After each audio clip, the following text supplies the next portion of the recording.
All right, colleagues, can you hear me? Microphone is on? All right, wonderful. So now I would like to invite everyone, including our panelists, to turn off your mobiles. We have a very busy 90 minutes ahead of us.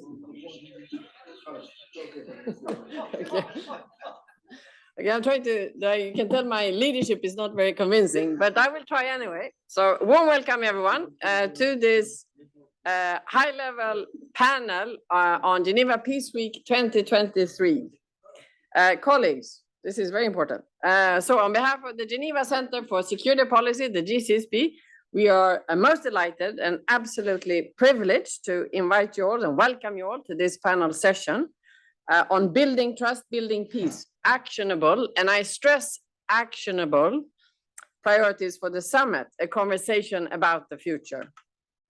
We look forward to spending the next hour and a half preparing for the future, really preparing for the future, no pressure. As we gather here in Geneva for Peace Week 2023, the challenges, the individual, the community, the national, the regional, and also at the global level. The challenges to global peace, security, human rights, and developments are formidable in the very worst sense of the word. As the UN Secretary General in 2021, in his Our Common Agenda put it, humanity faces a stark and urgent choice, breakdown or breakthrough. And this was even before Ukraine was invaded and the war in the Middle East broke out, not to mention everything else. So action is required to build trust and in order to rebuild peace. Action alone, however, is not sufficient. One thing I think most of us have come to realize in the last few, even perhaps only a couple of years, is that we know so little. What we came to think we knew, how to do peace building, if only the resources were made available, if only we did it the right way, according to the peace building manual, things would work out, peace would come at some point. Perhaps slowly, but it would come. I think for most of us, the realization has been painful that developments around the world has shown us that it is much more complicated than what we thought. We are faced with an ever greater fragmentation, polarization, and securitization. The world is increasingly getting on a war footing. So in response, the UN Secretary General launched a process to develop a new agenda for peace and initiated the preparations for a summit of the future to be held next year. A process that is well underway, but still has a long way to go. And the original purpose of the summit was to provide, I quote, once in a generation opportunity to reinvigorate multilateralism, to address gaps in global governance, and reaffirm existing commitments, including the Sustainable Development Goals and the UN Charter. However, in the current crisis, what key priorities could and should be established in order for the summit of the future to deliver real concrete outcomes, even amidst the current spiraling deterioration of interstate relations? What can realistically be achieved? And who needs to do what? How can countries, organizations, and people like ourselves contribute to building peace in turbulent times? This, ladies and gentlemen, will be the focus of our conversation.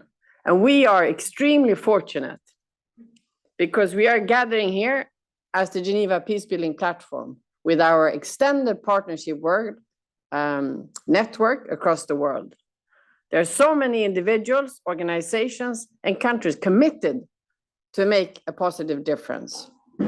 So I warmly welcome you all to really generate your best ideas, your best thoughts, critical questions, as we later on open up this for an inclusive conversation. We have, however, decided to invite a few preeminent senior experts to kick off the conversation. And we are immensely delighted to introduce them. I will introduce them as they come on for their first intervention. And as a good Swiss, we will try to keep focus on the 3 minutes of an initial injection before we open up the conversation further. So without further ado, and of course the topic, as we are focusing on, is building trust, building peace, actionable priorities for the summer. And I'd like to invite initial reflections on this topic. First, handing over the word to Ambassador Ahmed Abdel Latif, who is the director of the Cairo International Center for Conflict Resolution, Peacekeeping and Peace Building, and since February is also chair of the new AU network of think tanks for peace. He has a long distinguished career, both multilaterally and nationally, and with almost regarding every single topic that Geneva covers within its different agencies. So please look up his biography if you want to have the long extension. Ambassador, over to you. Yeah, it's working. Okay. Thank you very much for the kind invitation, for having me, and for your kind words of introduction. I think you've already laid the background and setting the stage for our conversation. It's a very dark hour for those who want to further the cause of peace. I come from Egypt, Middle East, next to on our borders, epic humanitarian disaster is unfolding of epic proportions, where humanitarian access is not guaranteed, civilians exposed to armed conflict, and it really, we are powerless in front of this, and this and many other crises really show the scale of what we are confronted to, but also the limits of existing international action. Security Council has a main responsibility for international peace and security that it needs to take upon. So I think this is the background. I think this is important to for a while there was a literature, international relations, saying armed conflict receded. It's all about transnational threat, etc. And we see that the armed conflict is very present and at an unprecedented scale we did not think about in different parts of the world. And that is the foundation of the United Nations, the scourge of war. So in the Summit of the Future, I think it's an opportunity to review our toolbox, to improve our toolbox, and to think bold. And I think despite the lack of the challenges we face, we should not refrain from thinking bold. And think tanks and organizations like ours, like GCSP and others, have a responsibility towards that, because we need to make from this crisis an opportunity through bold leadership and bold ideas. Couple of quick points on the actions and the deliverable. Rebuilding trust. This is the fundamental cornerstone of multilateralism. Without trust, we cannot work together. And building trust, maintaining trust, nurturing trust, it takes time, but it takes also a very frank dialogue. We need to be frank, and we need to recognize, and this is a point that Egypt has been making for a very long time, that double standards destroy trust, and the selective implementation of international rules, of international humanitarian law, undermines fundamentally trust, and that needs to be tackled hand-on. Second point, conflict prevention. That is a fundamental cornerstone that we already, when we reach conflict, is too late. The new Agenda for Peace puts forward this as an important priority, and we have all the evidence that supports it. Pathways for Peace, an important report by the UN and the World Bank, clearly puts out, you invest $1 in prevention, return is $16 in terms of the cost avoided. Yet only 4% of ODA goes to conflict prevention. Why? This needs to change. And this needs a recommitment at a very high level to the prevention agenda, to taking it forward, and also to ensure it is also national responsibility, national leadership for prevention.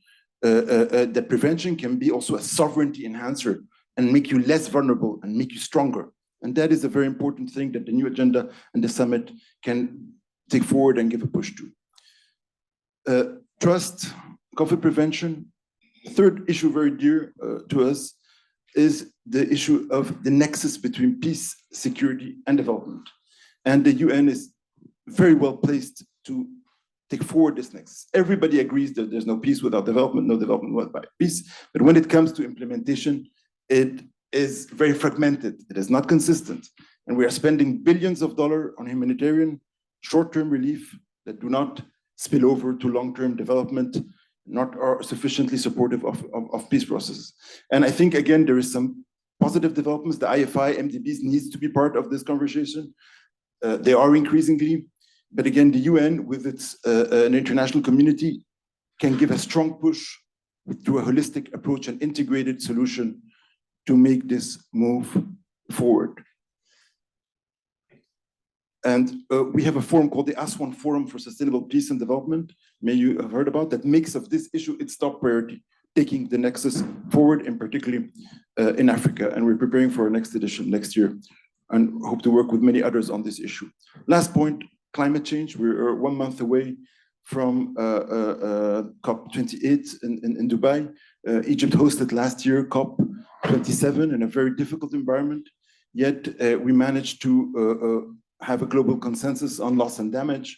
Very important, gives hope that in a polarized environment we can reach consensus. But we also, as COP presidency, and our organization was involved in this, launched the first COP presidency initiative ever on climate and peace, bridging the gap between actors working on these issues, between climate finance, peace building finance, between climate mobility and its implications for peace and security. 100 million people will be displaced by climate by 2000 if we do not act now.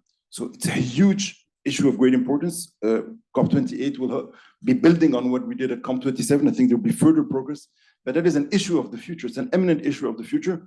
Again, many people think it is, yes, of course, we all agree. And I was looking at a book on peace building in Africa of 2020 that gives an overview. There's not a chapter, it's a chapter on everything except on climate. There's no chapter on climate, so this is 2 years ago.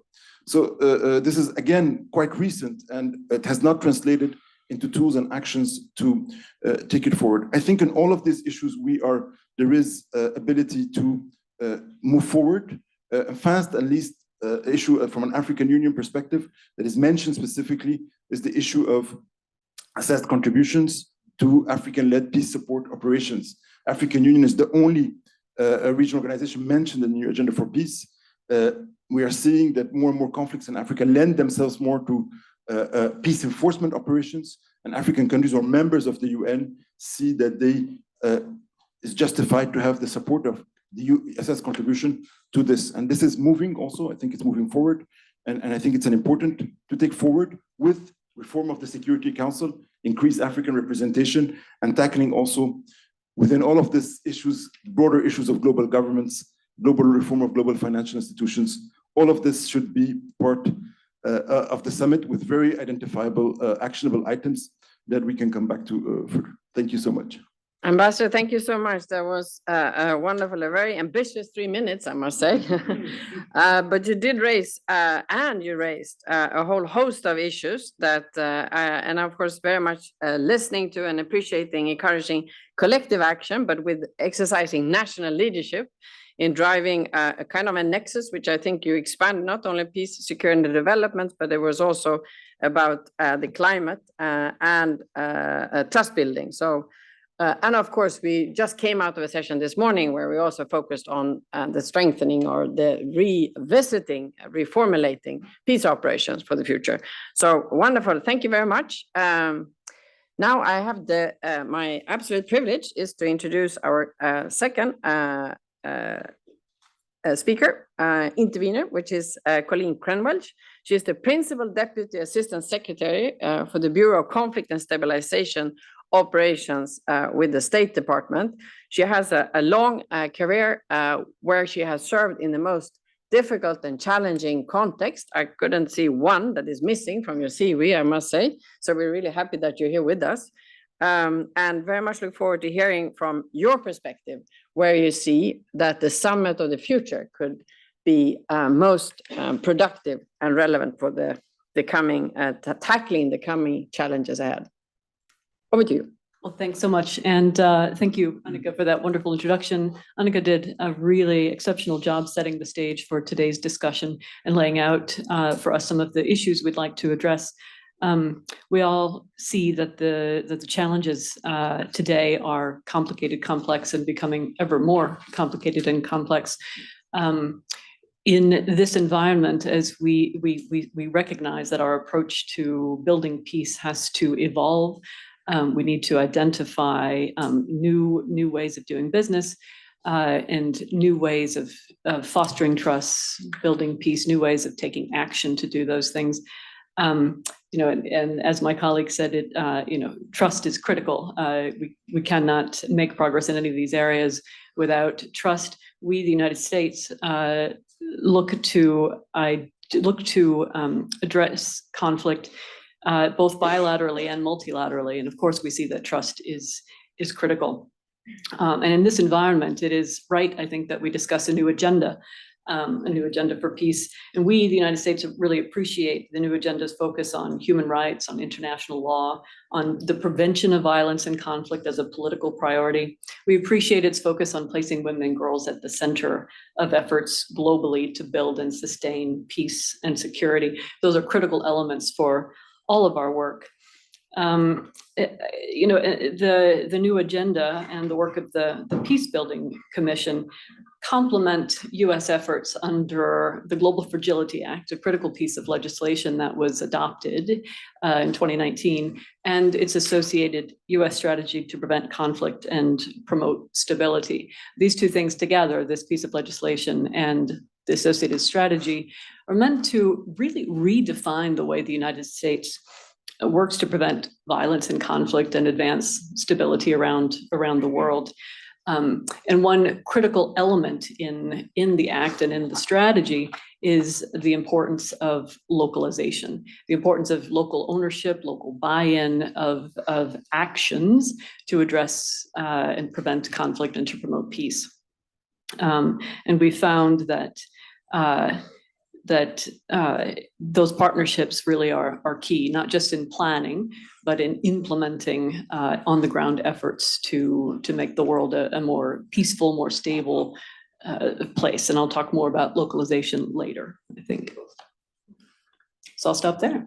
All right. Well, thank you so much. Wonderful. And also, just building on what the ambassador first said, and I really appreciate you raising the issues of human rights, international law, and placing women and girls at the center. And this, and of course, the main focus on the localization, which we have been challenging the panelists to have to identify one priority that is above everything else that they would like to see being adopted. So the principal Assistant Secretary has highlighted what there is localization. We'll return to that topic shortly. And actually, that's a good segue, because now you might think that is Mr. Kagoma next, but he has, as the new president of Interpeace, has volunteered to come up last, because he will touch on all the speakers before him.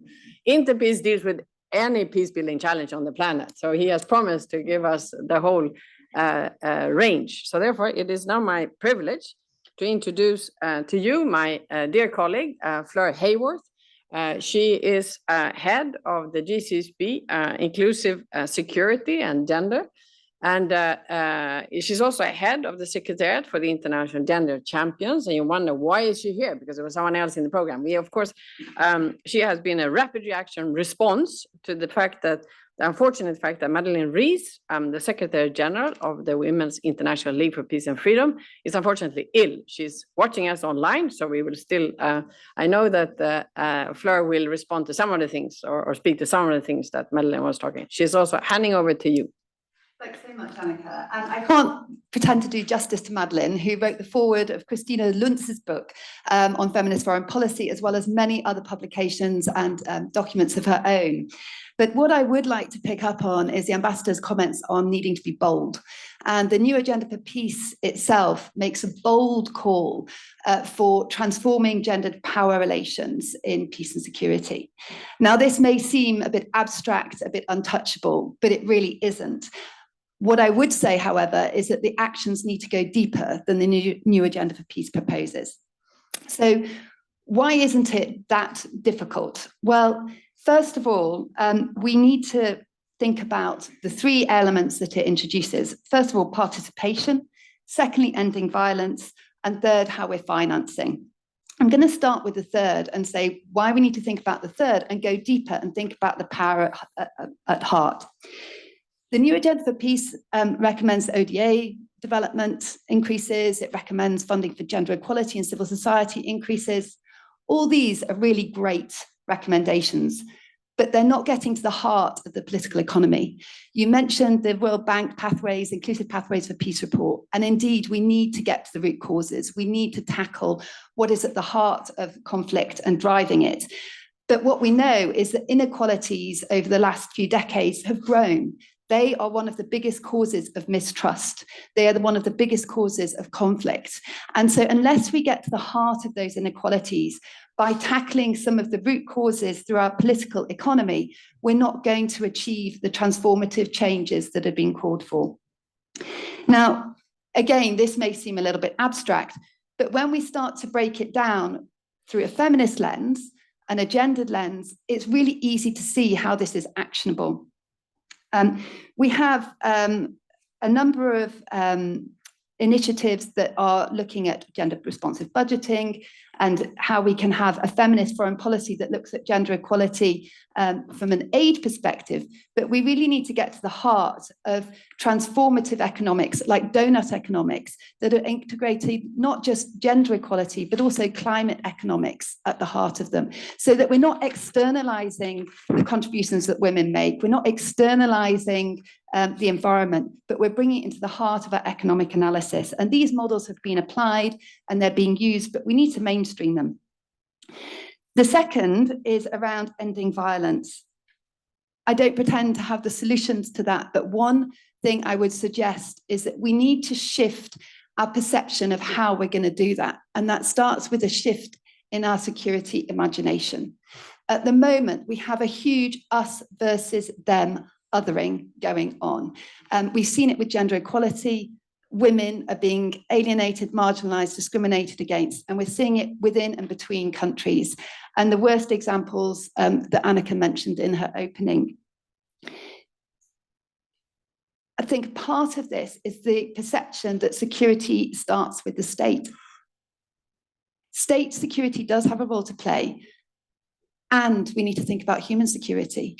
And when we start to balance those and rebalance those, we start to recognize that we can bridge the binaries, we can bridge the divides between us, that we can find the common humanity and compassion between us. And that requires us to then shift where the aid is going, where the finances are going, so that we do prioritize the development that you mentioned at the beginning. And then finally, to try and keep within time, the third piece of power is all our own individual power and agency within this. So I think we all contribute to the security imagination. We also all contribute to the economy and how we value the different contributions of members of our household, members of our communities. And we had we had a workshop this morning on meaningful participation. And it was really getting down to the micro actions that each of us can take to transform this power that needs to take place, whether it's having curiosity, asking questions, giving up space for others. These are all the steps that contribute to those big, big transformative agendas that we need to take, that we need to see happening. So that's my opening. Thank you so much, Annika. Thank you so much, Fleur, for that. Brilliant. I think you were bold enough to provide us not only with one action or recommendation, but a roadmap towards addressing this very important topic at the center, but should be at the center, one of the centers of the agenda. Wonderful. Thank you so much. And now it is my pleasure to introduce our next speaker. As I mentioned, it's the new head of Interpeace, our sister organization here in the Maison de la Paix, which is Itonde Kagoma. He came recently, served as the permanent representative of the International Federation of the Red Cross and Red Crescent Societies to the African Union, which of course is also one of the key focus geographical areas also now for the new agenda for peace. And also brings to the table a long distinguished career as a peacemaker for Matti Ahtisaari Foundation and for the Carter Institute Center, I should say, and so on and so forth. So it's with great pleasure that it's handing over the word to Itonde. Thank you, Annika, and really a pleasure. I can say I am officially 4 weeks old. Is that appropriate? It's my favorite joke now, so I'll stop. But officially 4 weeks old as president of Interpeace, terribly embarrassing my colleagues who are plentiful in the room with such terrible jokes. But also in full transparency, I'm a product of the Geneva Center for Security Policy, GCSP, as well as an institution or academy rather, of the Graduate Institute. So it's good to be home. And in no way would I attempt to make redundant or reduce the substance of exchange as have been shared so far. But there are at least 3 pivot points around which I would wish to add a contribution. The notion of trust is absolutely fundamental. And sadly, the deficit of trust characterizes much of what we're discussing in the lead up to the summit of the future and more broadly. There is a deficit of trust with regards to international cooperation, not least of which pertaining to peace and security. There is a deficit of trust at a regional level where the perception of overt and more subtle interest dominates the ways in which traditional means of brokering peace are at times a distraction or an excuse for the advancement of the peaceful settlement to conflicts and further cooperation on matters of common concern. There is an absolute deficit of trust with regards to citizen participation in broader national state processes. And without an emphasis, as my distinguished colleague raised in the opening, on the nurturing, rebuilding, and reimagining trust, I don't think we can speak of a future summit in a viable way.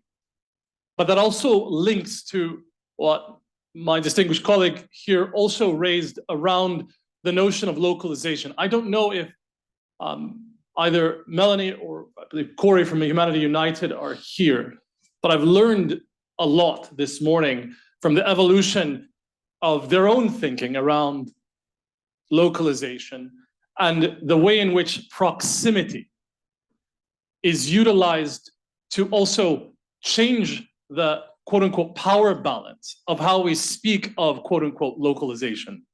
Proximity of actors, proximity of peace builders, and this gets to the core of the institution I'm currently privileged to work at, together with colleagues who are in the room, namely, how do we amplify those who are closest to challenges we are describing, not in theoretical terms, but through the lived experience, realities, and impact of communities in situations of conflict.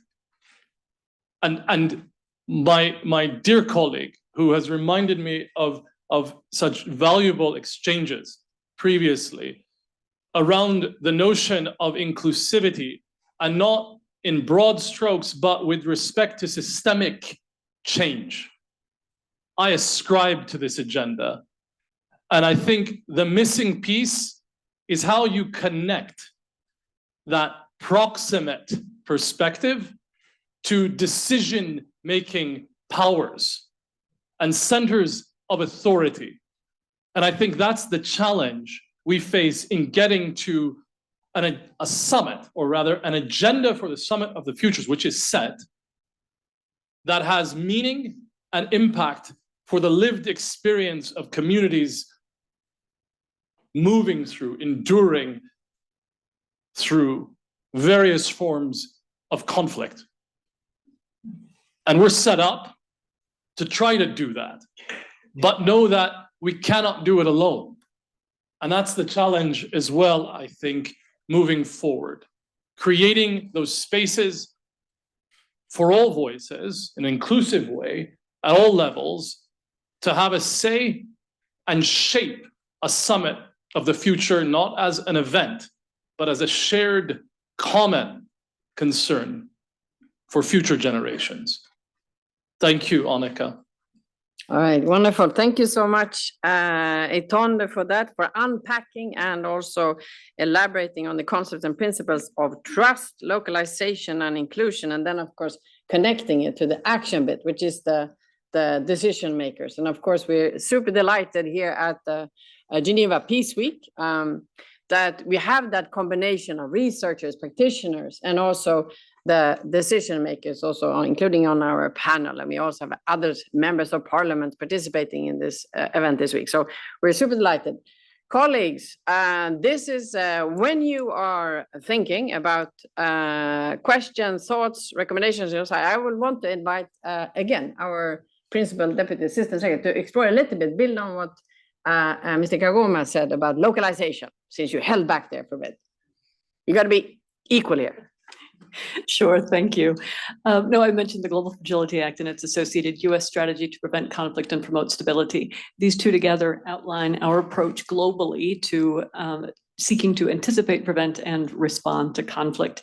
And we've seen, as I said earlier, that localization is absolutely critical, though we have to engage with those who are closest to the challenges and those who know, as a result, best how to address those challenges.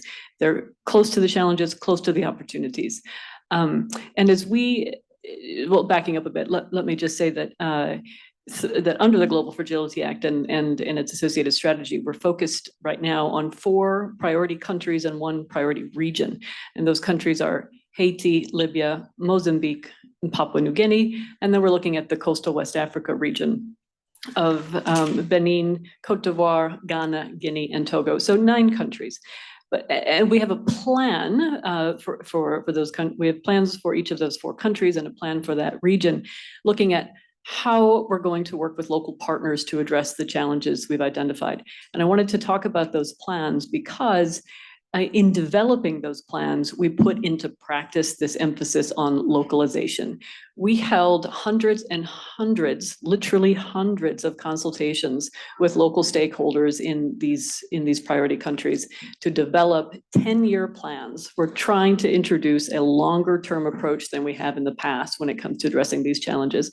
So we held those consultations, brought into our decision-making, our planning, local voices, and we went beyond government at the national and local level to talk to civil society groups, think tanks, academia, the private sector, marginalized groups. We focused on bringing in the voices of women and of communities that often are left out of these kinds of discussions. And it was only after having those consultations that we developed our implementation plans. And now we are continuing those consultations as we look to implement those plans. And in many cases, it is local partners who are doing the work on the ground, leading the initiatives that we're funding, that we're supporting to address challenges in their local communities. All right, wonderful. Thank you so much for that. All right, dear colleagues, now is the time to put your item, your idea on the agenda for the future. And as you are thinking, we have 1 or 2 mics, I believe. We have a colleague who's going to share that with you. This is the opportunity to exercise leadership already here. Fantastic. And it could be your own idea, or it could be a question or comment or a follow-up to one of our panelists' propositions. It's coming right there. Yes, thank you. My name is Dr. Walter Christman. I'm the chairman of the Global Challenges Forum Foundation, a Swiss foundation here in Geneva. And I want to make a comment and then open it up just for response to anyone who cares to. There is a linkage here on the timeline of the problems of the 21st century. We have, what do we have, like 77 more years to figure it out or something like this, so we better get on with it. But the details of that is mostly known. I mean, the kinds of things that we've seen in the financial crisis, COVID, the context, many of these things, we know what the challenges are. And the question is, from the Agenda 2030 and the Summit of the Future, is okay, so we've got like 5 more years to figure that one out. It's great, who's going to do it after that? What's going to take us beyond 2030? And I would suggest to you that we need a paradigm shift significantly toward resilience. And resilience is a parallel word that's running underneath almost every conversation and in every domain of what we talk about. And the notion of global resilience, I would offer you, is the end state of sustainable development. But it's unattainable because we do not have a global culture that it's adaptable to resilience yet. And that if we focused on cultural change across not only the things we do, but in support of the next generation, the generation that's rising, to think differently and to interconnect them around the shareable values of the planet that we all know we share, but we can't seem to realize, that the Summit of the Future might think about who's going to manage beyond 2030, to what end, and how are we equipping them today? Thank you. Thank you very much for that. I actually bring in the youth as well. Colleagues, I suggest we take a few questions and then it's first come, first served to respond to them later on. All right, colleagues, here's another leader. Yes.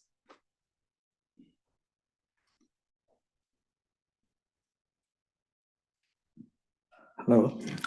Thank you so much for all the panelists and the moderator. Thank you so much. All the discussion points you deliver here is very impressive. Please introduce yourself. Yes, I'm Oka. Yeah, I come from the Myanmar. That is one of the Southeast Asia countries. So one point that I learned from that panel discussion is the building trust is critically important in peace building. And another point that I learned from the yesterday panel discussion is that peace is not possible without the justice and fairness. So I come from Myanmar. So as some of you might have known that Myanmar is now the fragile situation. We are now in the military coup. So Myanmar military committed, thousands of human rights violations across the countries. But all the international, interestingly, all the international community, many of the international community, not everyone are pushing us to negotiate with them, and they are willing to bring them in the negotiation table. So my question is, how can we build trust with the human rights violators, especially with such military, so to get peace in our country? So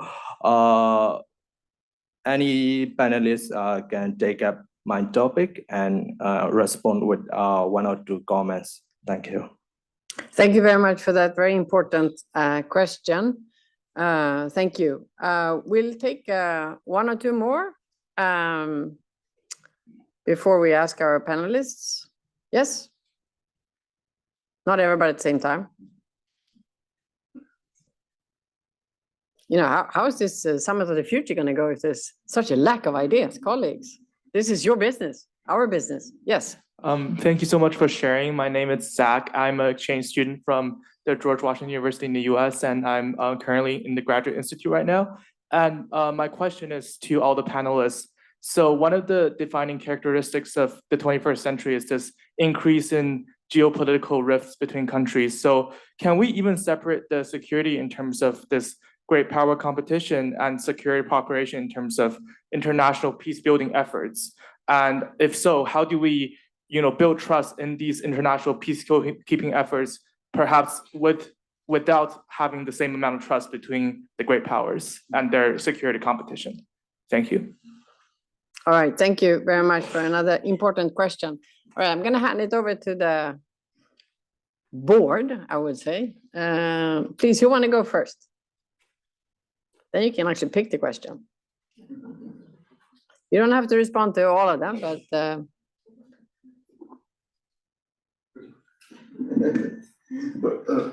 if I could just react 1 second on absolutely wonderful. The localization issue. This is a very important issue.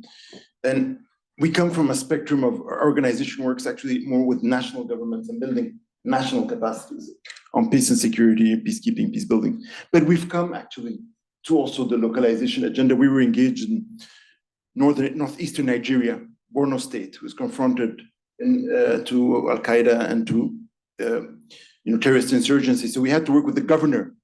They're very closely with the local authorities and the local civil society. It was very enriching us to highlight the importance of localization. But I think it's important that this is also articulated with national level engagement and goes in sync with it, because they are mutually reinforcing. And that is something very critical. At the end of the day, whether it's in the Sahel or in Somalia, what we expect national governments to take ownership of peace and security situation.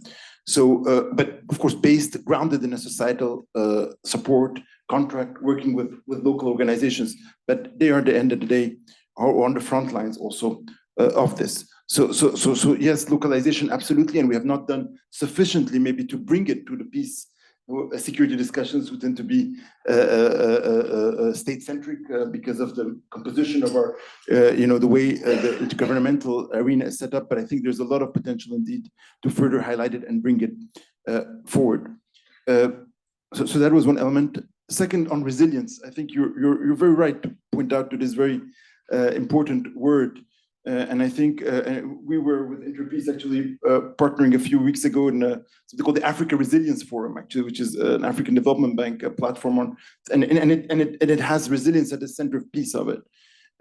And I think just it's very important. We saw it in the COVID response, how important it is in our ability to face crisis, for preparedness, for overcoming them. But we need to weave it in, sustainable peace and development, because that is our ultimate end goal. And I think it is also, again, mutually reinforcing with it. On, if I may, on the geopolitical rifts, but geopolitical rifts have always been, I think they're particularly polarized now and they're particularly acute now, but they have been around also. And I think it's what a bit bothers me, but then when we mention them is that, okay, then if there's geopolitical, we can do anything. Let's wait until the geopolitical rifts recede. And that's a bit also wishful thinking. So we have to manage within the geopolitical rifts, the spaces that still can foster cooperation and dialogue. And that has been done in the past and still can be done, bearing in mind that these countries have rights and responsibilities, whether as members of the Security Council, whether as in other forums. So we need to channel that and manage it in a way that does not paralyze totally collective action. Thank you. All right, wonderful. Thank you so much, Ambassador, and of course, reminding us of positive peace. And I see our Institute of Economics and Peace is also present. Wonderful. Who goes next? Yes. So I will add a few thoughts before handing over to colleagues to address some of the more challenging questions on the human rights violations, perhaps. But I fully agree we need a paradigm shift to build resilience. I think one of the biggest challenges of the Sustainable Development Goals is that they're interdependent, and we're not very good at dealing with interdependency. And we tend to over-focus on one side or another, but we don't tend to be able as humans to see all sides, and particularly two contradictory sides at the same time. And I think that feeds into the geopolitical rivalry and competition we have at the moment, that we need to just step back, first of all, and recognise with the localization agenda, for example, it's local and national and regional and international. Each has a role to play, but where is the power, going back to my original point, between them? And has that come out of balance? Do we need to rebalance? In terms of the resilience piece, we're very much focused on the short term. How do we move towards the longer term and the short term thinking? We still have to respond to the short term crisis, and we need a longer term vision. When it comes to the building trust and the geopolitical rivalries, I do think we've seen a bit of a hierarchy of rights, social, economic, vis-a-vis civil and political rights that have been contested and played out in the Human Rights Council and more broadly. And I think we need to recognise that all these rights reflect fundamental human needs, and all of them had a role to play in peace building. And that economic right to development needs to go alongside the civil and political rights for us to be able to bridge some of the perhaps ideological divides that still exist at a geopolitical level. And then just my final thought is, I'm not as well placed as colleagues to speak on the human rights violations, but this accountability and justice together with forgiveness, trying to find some mechanisms of moving forward, that's so difficult when there is continued violations taking place. And I think personally, without the rule of law, without some level of accountability within countries and between countries, we're going to struggle. All right, thank you so much, Fleur, on that also. Yes, Tanda? Oh. Thank you, Annika, and really thank you for the observations and questions. I was privileged many years ago to serve as one of several report writers for a Truth and Reconciliation Commission after years of cyclical violence and civil war. Privileged is not the right term, but I participated in that process. One of the findings, and I'm looking to our dear colleague who raised this question around the pursuit of justice and what it means for the advancement of peace and engagement with those who may bear alleged responsibility, the context of the advancement of law.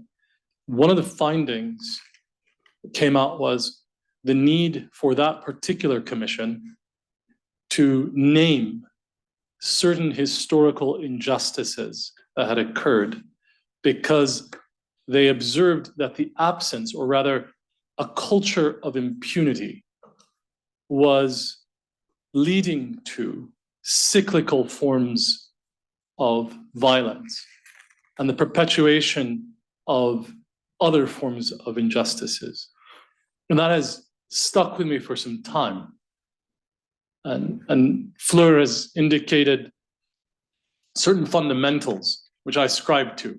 And I think it's important we're having this conversation in Geneva, which prides itself having a tradition as a city of peace and the advancement of dialogue between parties who may be engaging in violent conflict in large form, but simultaneously and without contradiction or hesitancy, a proponent and a seat for the advancement of fundamental human rights.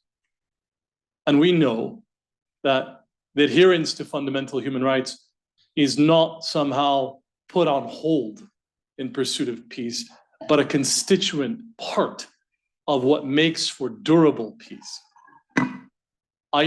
You know far better than I with regards to the context you come from, but I share that with you, also mindful that we have colleagues from Interpeace in the room who are struggling with similar kinds of considerations. There are a team from the Great Lakes who are sitting for some reason in the back upper corner. But one of the findings I've heard from them in these 4 weeks old days, as a joke, is precisely the way in which intergenerational trauma has the the impact of blocking a political imagination for a future if it's not addressed. We talk about mental health and psychosocial support in relationship to peace building. But we're also talking about the way in which past wrongs, too light of a word, if remaining unaddressed, has grave effect for the advancement of resilience and social cohesion. I end here, Annika, in saying, to your point on geopolitics, and I ascribe to everything my distinguished colleague has said, but I would say, especially at this moment that you have described so well, the role of independent spaces, and I say that mindful of an institution I'm now privileged to serve as a head of, but the role of independent spaces, organizations could not be more important as formal structures for dialogue and cooperation break down. And that's also a part of contributing to the Summit of the Future in terms of how there is complementarity between formal and informal structures, particularly when those official mechanisms are not working as intended. That's a nice way of putting it. Thank you. Thank you very much for that. Also highlight the importance of being independent. And as we are, most of us in Switzerland, inclusive and impartial as well. So wonderful. Thank you. Then, yes, please. Yeah, I just wanted to comment again on localization and resilience. I appreciated the point that was raised there. On localization, of course, as my colleague noted, just because we emphasize the importance of working with local communities and work with local actors to the extent possible, it doesn't mean that we ignore national actors or that we don't work closely with them as well. It also doesn't mean that we ignore multilateral or regional bodies. We work through every avenue we can identify to improve our efforts to foster peace and stability globally. And in many cases, our efforts support national plans where they exist. I mean, we certainly don't want to get crosswise with a national development plan. We want to support it where possible, but we seek to bring in local voices, and in some cases to carry those voices to national governments when they aren't necessarily listened to by those national actors. So we are looking at all venues, even while emphasizing local action and local buy-in. And on resilience, we are working at all levels, local and national, to improve resilience especially in the countries in which we've chosen to focus under the Global Fragility Act. And we're looking, to promote resilience, we're looking to promote social cohesion, to help communities overcome divides, ethnic, religious, whatever they may be. And we're looking to promote inclusion, especially of marginalized groups and women, and especially in decision-making processes affecting local communities. And we're also looking to promote inclusive economic growth and security and to improve government service delivery, all of this so that communities are more resilient and can better cope with the effects of climate change and can better resist the influence of violent extremist organizations. And I think we're increasingly focused as a government on fostering and bolstering resilience. I mean, we don't have all the answers, obviously, but we're experimenting. This is a work in progress, but that is an increasing focus of ours. All right, thank you. Excellent. Now, dear colleagues, there is another opportunity, window of engagement. Yes, please. Yeah, at the very opposite from where you are now, actually. There are two up there. Excellent. Oh, sorry. Ah, sorry. This is it. No, yeah, that is the next one up. Wonderful. Thank you very much. My name is Frank Kaitare. I work at Peace. I come from Rwanda. My 5 cents as somebody based in the Global South, peace builder based in the Global South. There are two things that were mentioned that I think are important. One is, of course, trust. Someone mentioned at the beginning that there has to be built through a frank and honest conversation, and I truly agree. So for the future to be better than the past, for me, there's one important aspect that needs to be genuinely questioned and discussed. It's, of course, peace building is inherently political, and politics is about interests. How is it possible? It's a question I'm asking the panel, maybe everyone in the room. Is it possible for peace building to be being inherently political? How do we go beyond a perception, at least in the South, in the global South where I come from, that sometimes interests are put before values? If we agree that it's the reality, if we want to have a better future in terms of peace building, is that really possible that we can have a situation where values come before interests? That's question number one. And I can give you an example of recent events with COVID, how when vaccines became available, I think it was very obvious how interests supersede values. And you can say it in peace building in general. Second, people who live in conflict areas are not just victims. They are human beings with great ideas, solutions to their problems. And of course, localization was mentioned. I totally agree with it. But my experience, not just at Interpeace, also generally in my career, sometimes what is called consultation is actually a process of validation. And I think that's another area where we need to have a very honest conversation. So consultation, not validation of solutions. Thank you. All right, thank you so much. Excellent. We have another one up there, and then we have you. So we have the three, 1, 2, 3. The mic is already up there. Hi. 4. My name is Abias Davis. I also work at Interpeace. I've been listening to the panelists talk about trust, inclusion, localization. In the context of thinking about a summit for the future, what's the role really of thinking about young people? We haven't heard much. We talked a little bit about the intergenerational transmission of trauma, but if anyone would be responsible for creatively thinking about how the future looks different than the present, or changing some of these generational patterns that some of us who've maybe grown up since the Cold War and have seen the situation deteriorate, it would seem that it would be young people. So what's really the role and the thinking behind the place of young people in the context of the Summit for the Future? All right, thank you so much. Yes. Here. Great. Thank you. Thank you. My name is Mary Velma O'Neill. I'm the director of a Swiss NGO that aims to protect vulnerable cultural heritage in Jerusalem. I returned from Jerusalem on the 12th of October. It was a very complex journey. I had been at a conference, and this is in response to the young woman who spoke.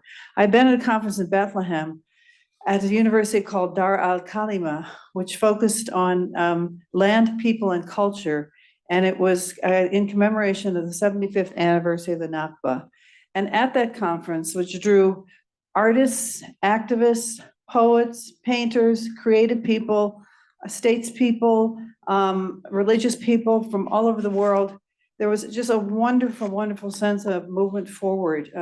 It wasn't exclusively an academic conference. So I think that we can probably admit, and you can contest this, that the constituents of Hamas, many of them are suffering from intergenerational conflict, and many of them lost parents during the 2014 catastrophic bombing of Gaza. So my question is, as we are all perturbed extremely by this extraordinary violence, well, one more thing. There's a big demonstration in Bern on Saturday. There's a vigil in front of the UN tonight for anybody who wants to participate to show your activism. But my question to the peace builders right in front of me. What can we do? And how can we move beyond this cycle of violence that's threatening ethnic cleansing of the Palestinian people at this point, with implications on Egypt and many other countries in the region? So, simple question, please tell me, I'm desperate to know what you think, what we can do to move forward for them. Thank you. Thank you very much. Thank you. We have one more over there. Thank you.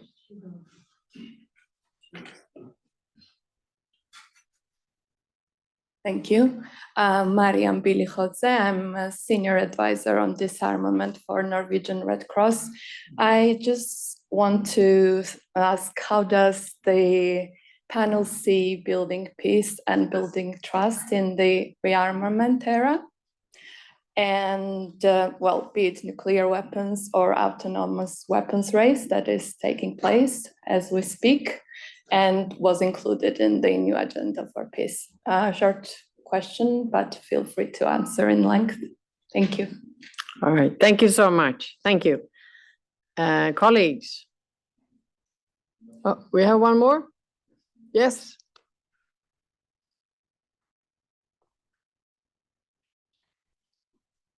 Give you a few more minutes to think. Good.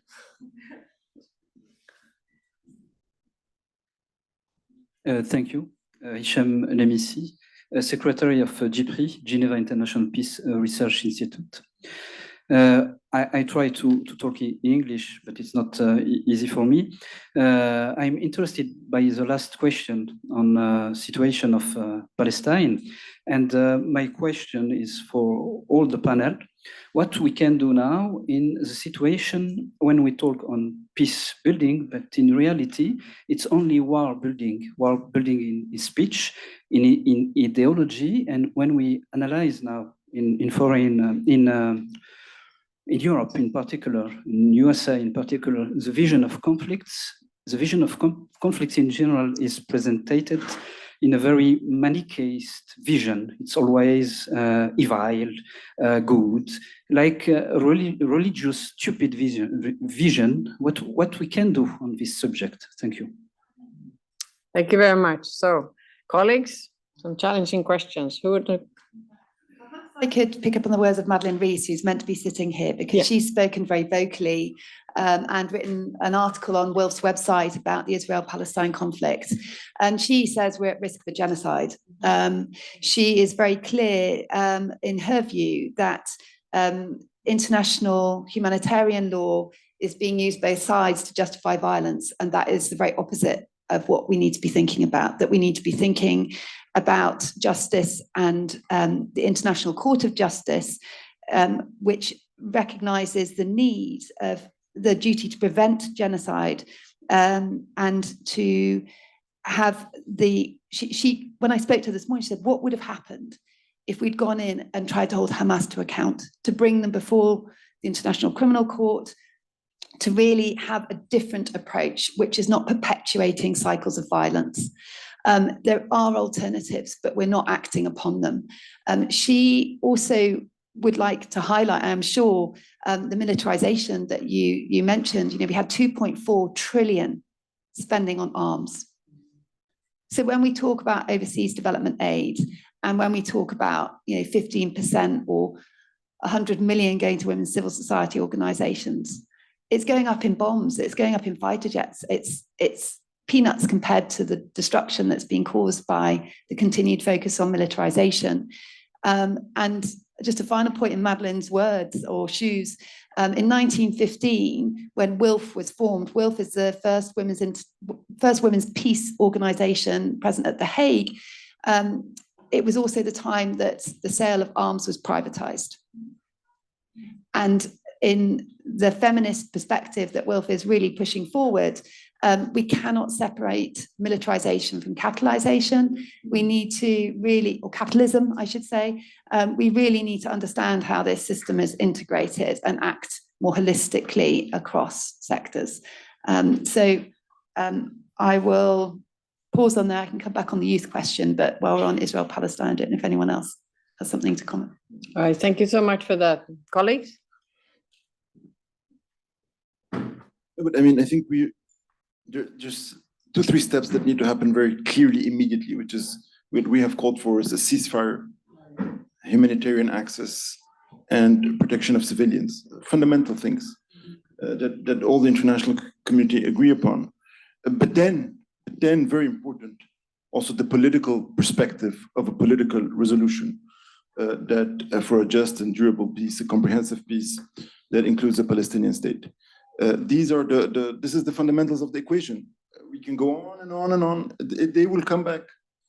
That they need to be tackled, and peace-loving nations, Egypt among them, with others, need to work together to show that direction and to bring movement towards that hope of a political resolution. And I think again I said in the beginning, the root causes of the conflict here are very clear. The context of it, where it is coming from. And I think we all know it. But the inability to, I mean, I feel that there is sometimes the inability to tackle the root causes of conflict in one area, in one region, is something historical, is something, no, it is dynamics of power that are behind it. It is dynamics of one party believing that it can achieve success over another party, and when there needs to come to the realization that is not going to work, it's not possible, and that when this realization comes, then these perspectives come into place.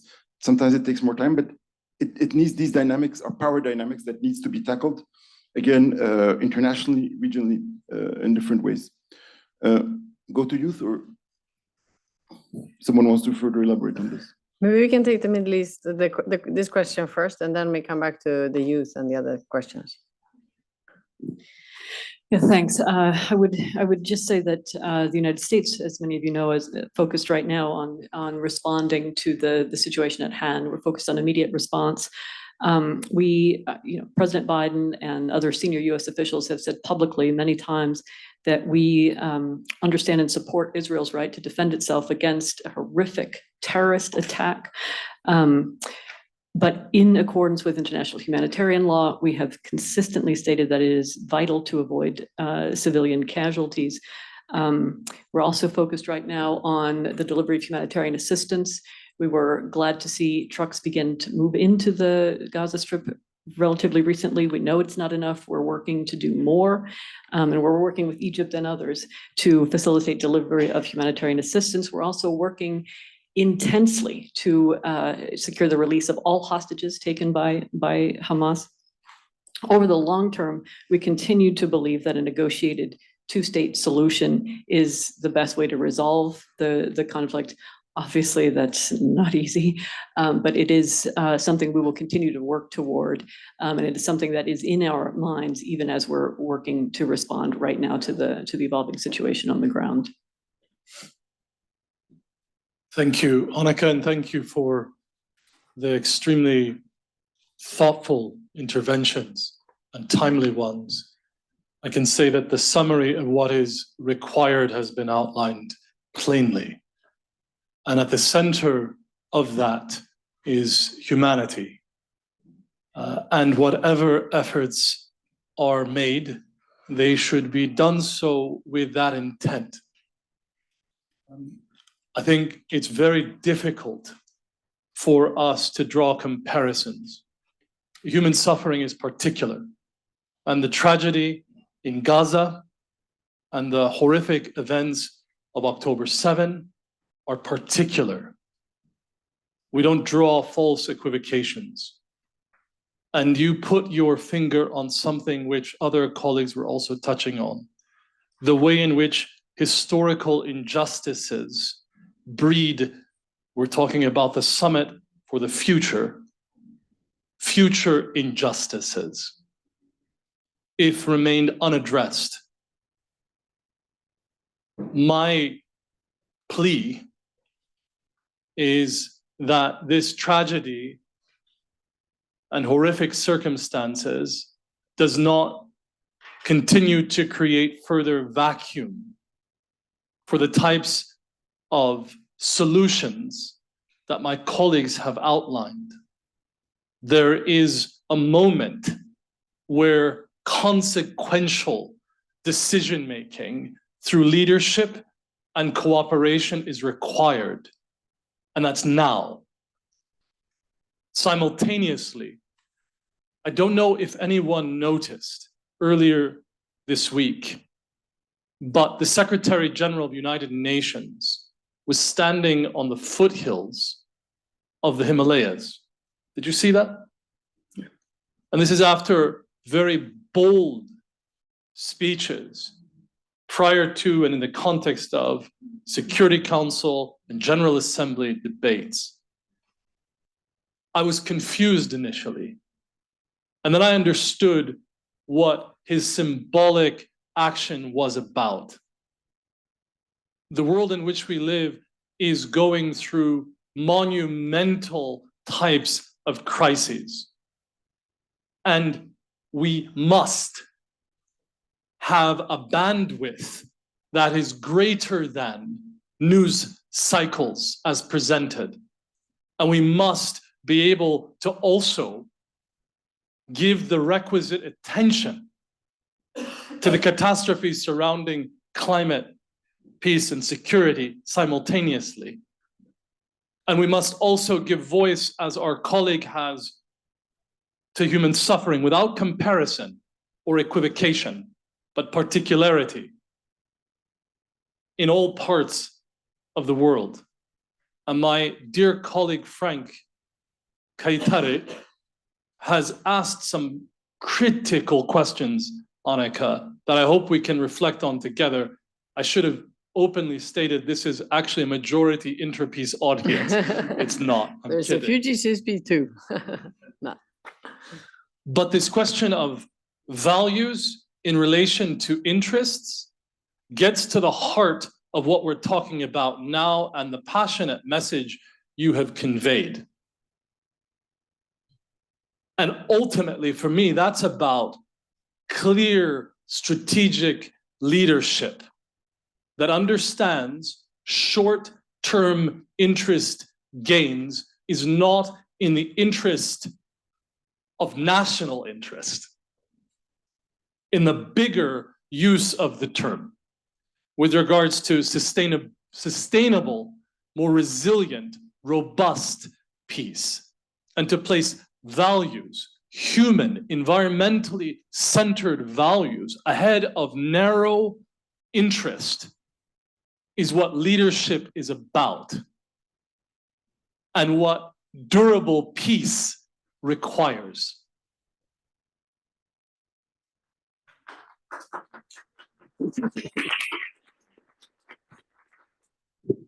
That was a fantastic Oh. initiation of a Yeah. concluding remarks, I think. Yeah, that Fleur, was hard please. to follow.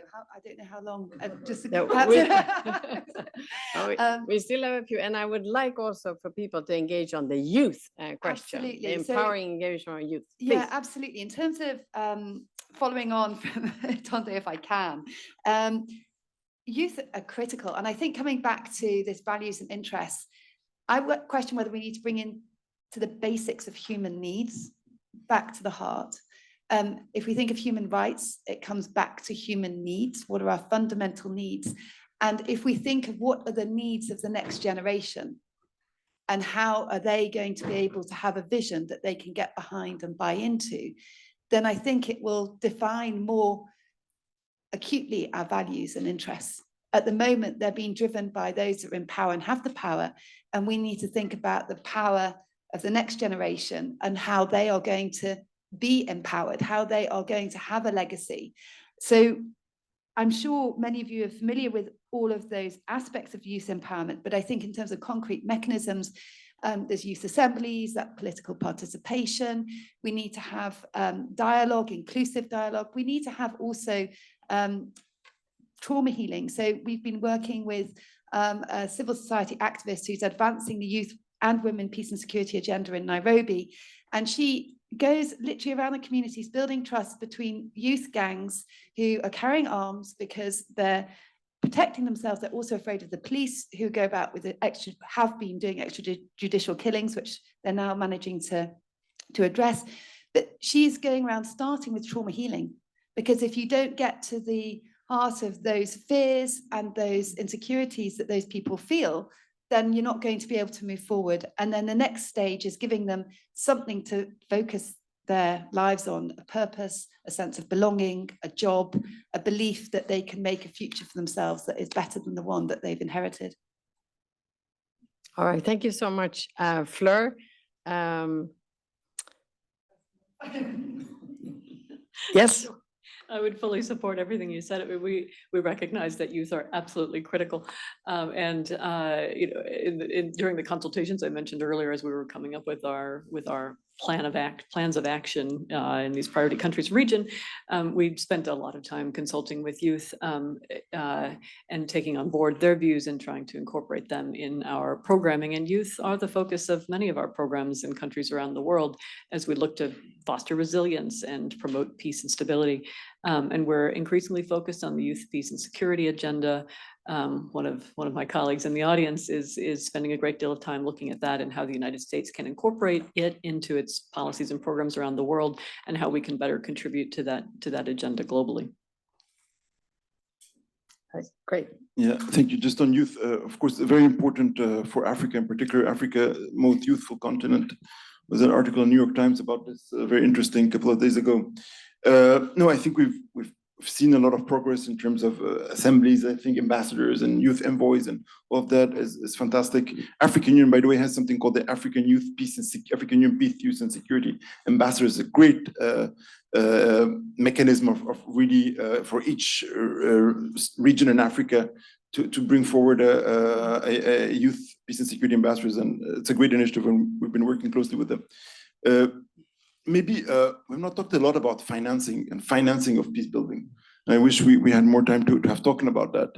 And again, it relies a lot on, particularly in the UN, we talked about, how we need UN-assessed contributions for African peace-led enforcement. But in the UN, funding of peace building is voluntary contribution still, and there's also strong momentum towards, tapping into assessed contributions there. And I think it's a very important issue. And it brings me to financing of peace building for youth initiatives. And that is something that lacks considerably still, and we see it on the ground in many parts of Africa. It's something that we want to focus on in the next Aswan Forum, and to see how we can move the needle on that very concretely in UN programs, mechanisms, and other initiatives and funding schemes that can help address the thirst of entrepreneurial, of action, of knowledge, of engagement in youth that we find on many of these issues, while connecting them together, climate, peace, security, development, because again, we need holistic solutions, but even when you're talking about youth engagement. Thank you. If I may. Absolutely. I have nothing against my own gender, but I'll say this. The days of older men from particular regions making decisions on behalf of others exclusively are over. And if they're not over, it's a bad future prospect for all of us. The involvement of youth is not merely a principled perspective, but a necessary one. In the same way we speak about inclusivity with regards to women. The role of youth, for all the reasons described, is part and parcel. What I'm appreciating so far of the organization I am new to is that we don't always talk about women, peace, and security. We don't necessarily always even talk about youth, peace, and security, although it's there. But what I'm observing is that those notions and those value propositions are embedded in the work that we do, whether it be in the security sector, whether it be with regards to engagement in reconciliation processes.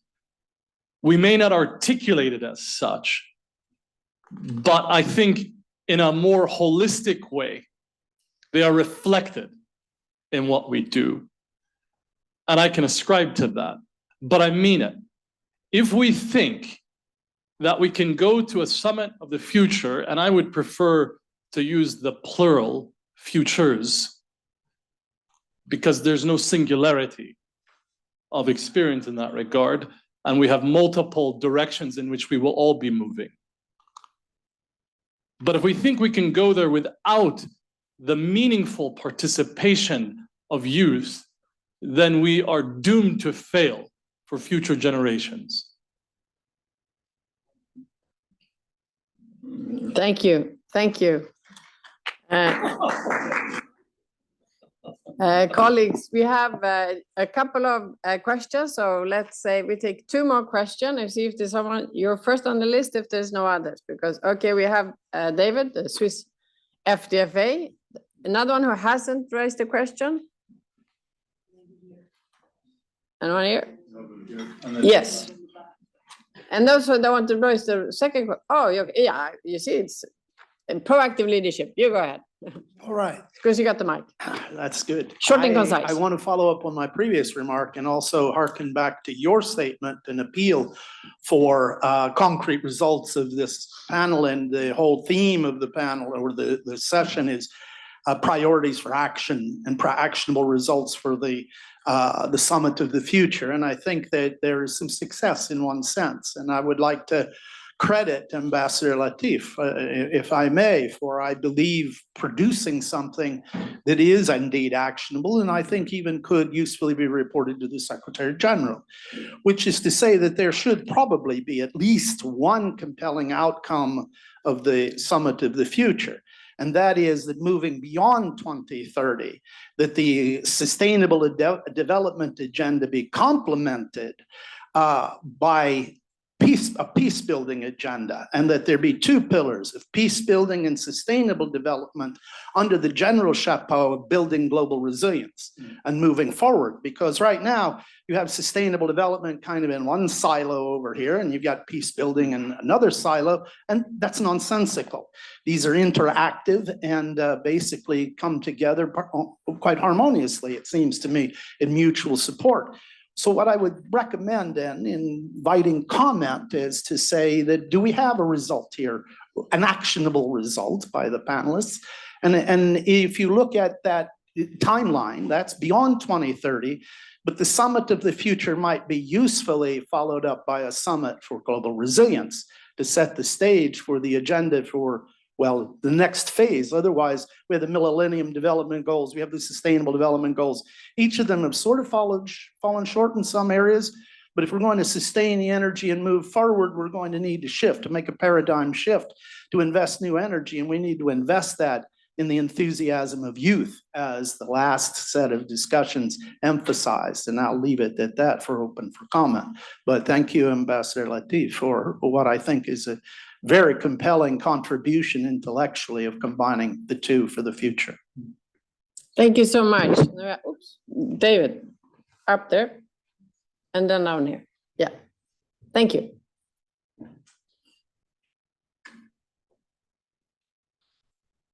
Thank you so much. Thank you so much to the panelists for your expertise, for the elements that you shared with us today. As Annika said, that I work at the Swiss FDFA. I'm not expressing myself in the name of my employer, but I just wanted to share with you a couple of thoughts and just one blunt question. When we speak about the Security Council, which is not able to make a decision at the moment, I would rather speak about this specific Security Council instead of the Security Council.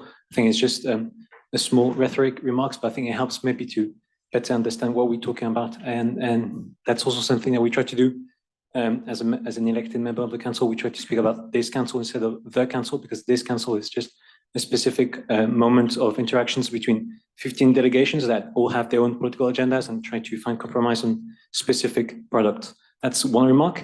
And one blunt question, which follows what the gentleman was speaking about before. I'm puzzled. I mean, I'm at the beginning of my career, but I'm puzzled at trying to understand and trying to decipher the different complexities of multilateralism. You have the new agenda for peace, you've got the summit of the future, you've got different products. I think multilateralism is quite often about products meeting processes and then processes meeting other products. Just one blunt question, why don't we just keep the SDGs beyond 2030 so that we have a common roadmap on which we've been working for quite some time? and we push them up until 2050, so that maybe ideally we'll try to be able to, I don't know, achieve maybe 1/3 of the SDGs in 2050. I don't know. That's just one suggestion here. Thank you very much. Very concrete. Yes, and then we have a final one here. Mr. Kagome is friends with everybody. We spend the afternoon here. Yeah, absolutely. So we have a final one, and then there's no more. Yes. Hello, my name is Johanna Wolf de Tafur. I'm a senior peace and security consultant, and I work for WINS Global Consult, a consulting agency in Berlin. I've worked in DR Congo for quite some time as a peacekeeper and also as a peace and security consultant. And I wanted to address the issue of youth and youth involvement. To not be too critical, but I have the feeling that we have done a lot of workshops with youth and we're inviting them, we're harvesting their creative ideas and then we send them back into poverty, right? So how do we actually tackle the issue of youth unemployment and of actually providing them a future worth living in? Okay, thank you very much. And then we have a final one over in the corner there. Sorry, at least one of us get to exercise this afternoon. Thank you very much. And I'm also inviting the panel to think about your concluding remark, the short one, your one actionable recommendation. Thank you, merci. Hi, hello, I'm Victor Santos. I'm a consultant with UNCTAD. I'm a former C77 diplomat. My question, I was very passionate and intrigued about how we could deal with the issue of climate finance going forward, but I kind of wanted to react to the comment that was made about the peace and security vis-a-vis the SDGs, because of course we had the experiment of the 205 summit, which looked further on the issue of peace and security and development. But basically with the SDGs, we went back to more to the 2000 model in which we gave more to the development pillar and the 3 pillars, like the central role. So vis-a-vis what is experience of the panelists, do they think really that we could go back to the 2005 model? Or given that we have 3 major systemic crises, the COVID, the disruption of geopolitical crisis, and of course that we are very much behind on financing, particularly in Africa. I mean, we're like hundreds of billions behind. I mean, the mobilization of private finance never happened. Private sector is not massively investing. So is it that we need to, as has been said, like postpone for 10 or 20 years the SDGs achievement, and then focus on different ways of mobilizing finance, like merging climate finance with SDGs, or just simply looking into SMEs to try to bridge the gap? I mean, are they really thinking outside of the box, or are we just going to wake up in 2030 and say, hey, 80% of the agenda is not met? All right, thank you so much. Colleagues, we have a challenge. We realized that time was running away, so I will invite the panelists to respond to preferably one of the questions and not the same ones, actually. So we'll cover the questions, but not everybody is responding to everything. And those of you that feel like you also want to have the feedback on some of the other panelists, please stay behind after we finish. And then with one concluding thought, as you have had the conversation now, if there's the one actionable recommendation, prioritize that you would like to say. Who want to go first? And I'll give you 15 seconds extra for those who go first. Okay, I'll seize the mantle. Okay, so SDGs, extending possibly, but are we doing enough, or are we just not investing enough? SDG 5 on gender equality, we only have one of the goals is close to target. And so the investment has just not been sufficient. And if I go back to my earlier point, it's about the systemic, holistic view of it. And if we think of the climate finance, it's really seeing how these topics are related. If we invest in equality of women and girls, then we will also accelerate the climate agenda.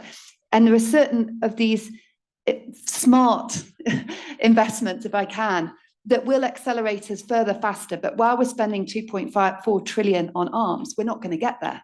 And so for me, I think we can move forward fast, and we have accelerators. Gender equality is definitely one of them. And if we can identify those, I think we can be more effective. Thank you. Excellent.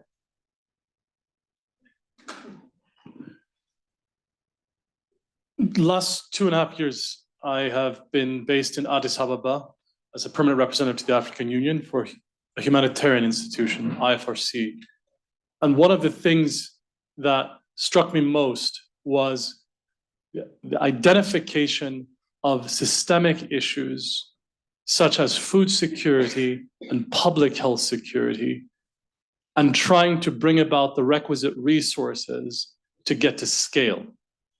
And the concreteness of identifying particularly those two, I think, draws so many lessons for our field in peace building. I was speaking with Liz, who's here with us from the Alliance for Peace Building, of which we are a member, and perhaps many of you are as well, about why is it that we're not having those same discussions in the peace building space? Or maybe we are, I'm not a part of them, where we can look at a continental scale on fundamental issues around peace and security and have the requisite resources, I'm looking to my right and others, the requisite resources to really inject systems change.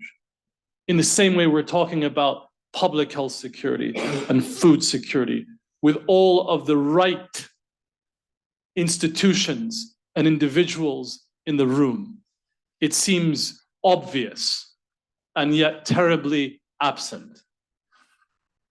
And I think getting to what the two gentlemen were describing for me is that tangibility and identification of issues with the requisite resources to bear and the right folks in the room to do it. And Thank that we have wonderfully, handing over the microphone. Excellent. Oh, I would just say, I talked earlier about the importance of localization in the development of the new agenda for peace, but I think it's also important to continue an emphasis on inclusion and equity, because exclusion and inequity obviously are at the heart of so many of the conflicts we see around the world. And we've had, I've really enjoyed hearing from my fellow panelists. I've enjoyed hearing from you all. So thanks very much for sharing your thoughts and comments. All right, great, Ambassador. Difficult to be last here. I said earlier this morning, I mean, my biggest concern regarding the summit of the future and the proposals we're discussing is that we end up giving baby aspirin to someone who has organ failure, and that is really what should not happen, because then, and this is also big risk that the outcome then are met with indifference, and nothing is worse to happen to a collective, or then that it becomes we are indifferent to it, or what it says, or what it does, or what it announces, etc.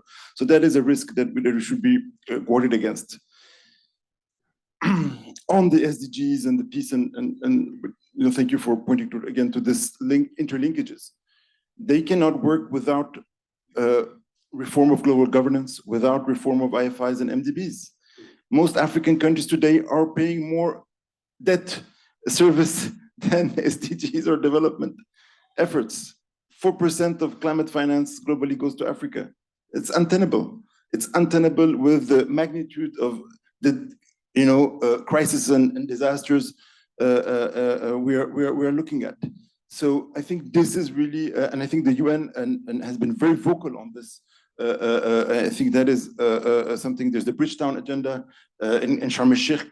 Climate finance was mentioned for the first time in the outcome of a COP. So this really needs to move together. And when we talk about integrated responses and holistic solutions, we need to put in place the mechanisms, the platforms, the alliances, the coalitions that move these things, because they will not move on their own if they're just left floating around, or to organizations whose mandate is not set up to move them forward. And this is where the bold ideas and initiatives really can come forward. And just if I can make, you mentioned something very important about the country we are in, Switzerland, and the history it has, and very inspiring for peace builders. This is a country that was at war for hundreds of years internally between Catholic and Protestant, and it ended. And the social engineering behind that is formidable to reflect on And there was I was talking to an academic, African academic, who told me this is the era that we should be looking at that experience, the historical experience,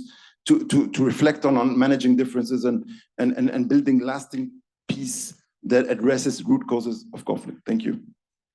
All right, thank you so much, Ambassador, and thank you all colleagues. We are a few minutes over, but I hope we wanted to invest as much as we could in the Summit of the Future, and of course the future, the youth that came to the center of the concluding minutes of the conversation. So warmest thanks to the panelists. Also warmest thanks to all of you who participated and proactively contributed your ideas. If you wake up in the middle of the night and think, oh my God, I should have raised this one. This is really a game changer. Please send them to us and we will forward them very quickly to Adam Day and UN University, because they're pulling together the outcome of this, the whole week. So if we have the platform, we're very appreciative of the broader partnership, not only the partners of the Geneva Peace Weekend platform, but also the extended Geneva partnership, and of course the global partnership that have all come together for this conversation. So thank you so much for your wonderful ideas. And we really look forward to seeing you at the next event. And of course, also a particular thank you to our GCSB alumni community. We have some alumni hubs also here. So thanks everyone and have a good afternoon.